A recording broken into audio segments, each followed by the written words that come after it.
بلکہ جب آپ بچے تھے آپ سے غلطی تو اس وقت بھی نہیں ہوئی تھی، چند سال کی عمر تھے، قاری صاحب گھر میں پڑھانے آتے ہیں، وہ پڑھا رہے ہیں، امام اہل سنت پڑھ رہے ہیں، لیکن ایک لفظ ایسا آ گیا کہ وہاں زیر زبر کا مسئلہ ہے، قاری صاحب زبر پڑھتے ہیں، امام اہل سنت زیر پڑھتے ہیں، یا وہ زیر پڑھتے ہیں یہ زبر پڑھتے ہیں، ان کے خلاف جو قاری صاحب پڑھ رہے ہیں وہ زبر پڑھ رہے ہیں، امام اہل سنت زیر پڑھ رہے ہیں۔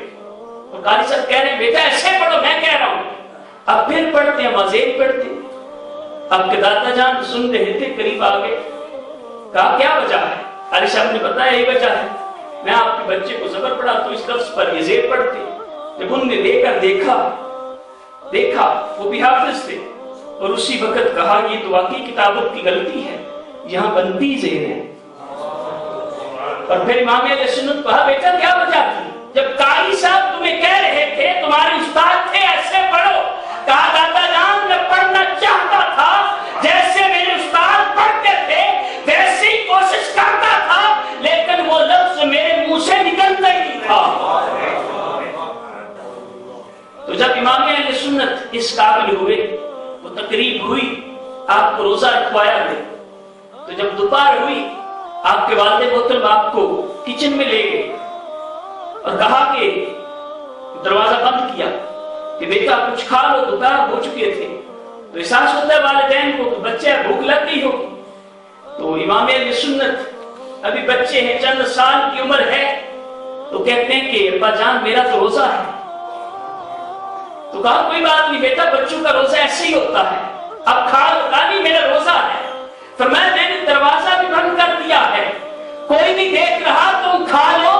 امام اہل سنت چند سال کی عمر میں اپنے والد کو جواب دیتے ہیں ابا جان آپ نے دروازہ تو بند کر دیا، کوئی نہیں دیکھ رہا، لیکن جس کے لیے روزہ رکھا ہے وہ تو دیکھ رہا ہے۔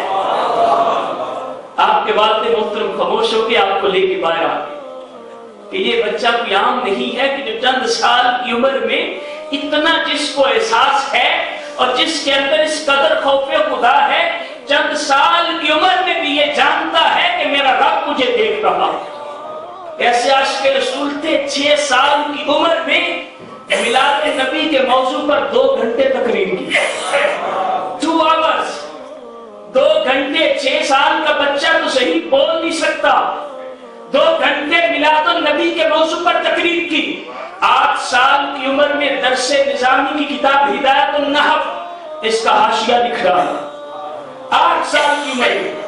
اور جب 13 سال اور چند ماہ کی عمر ہے تو پہلا فتویٰ دے دیا، پہلا فتویٰ لکھا، اور اسی دن سے آپ کے والد محترم نے مسند افتاء کے حوالے کر 14 سال کی عمر پوری نہیں ہوئی اور مفتی بھی بن گئے۔